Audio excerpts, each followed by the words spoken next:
With the firework effect, what we're trying to achieve is obviously fireworks. We're trying to give a hot effect. We're trying to create the effect of rockets firing upwards into the sky.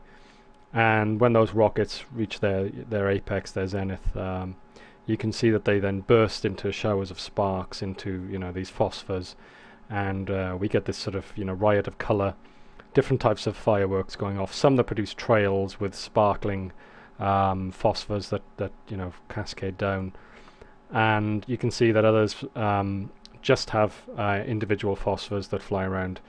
We have different weights of phosphor, so some fly out almost horizontally, others sort of bloom in a circular effect, and so forth.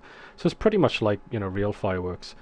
Now, something that we'll probably do in future DVDs is that we'll return to some of these effects that we're looking in this DVD, and we'll actually do more complex versions where using out-of-the-box controls of particle flow, there's only so much you can do with fireworks. As an example, something that I've seen at fireworks displays, I've only ever seen one when that was in Rio, in Brazil, and that was when the fireworks burst, there was a nice heart shape, and I thought that was really cool.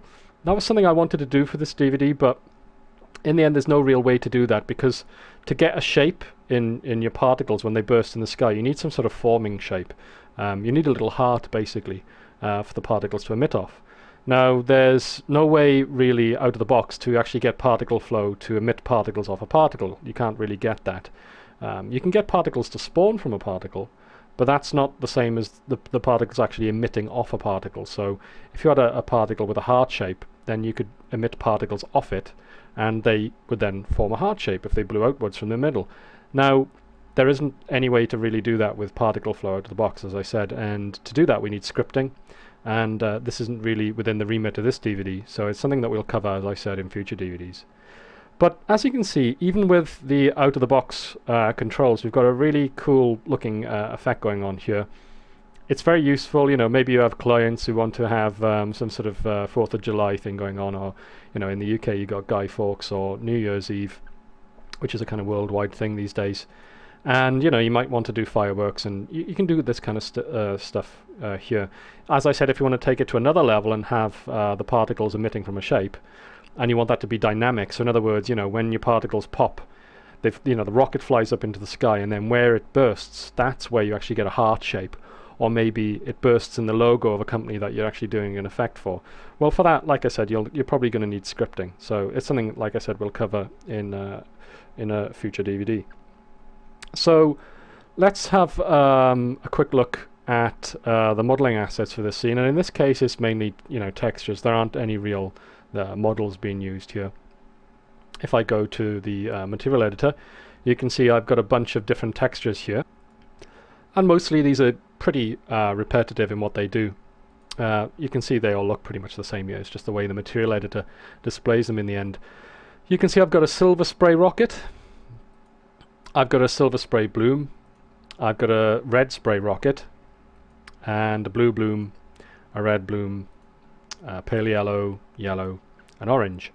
Now you can see I've got these two rockets, and that's literally used to actually produce these rockets, which you'll actually see here. If I scrub the timeline a little bit, you can see you've got these trails coming off the rockets here, and some of the actual particle flows are producing red fireworks, and for that I needed two types of rocket. I needed as I said, I've got the silver spray rocket, which originally was produced for the flow called silver spray, but in the end was used for all of the other rockets apart from, as I said, the red one.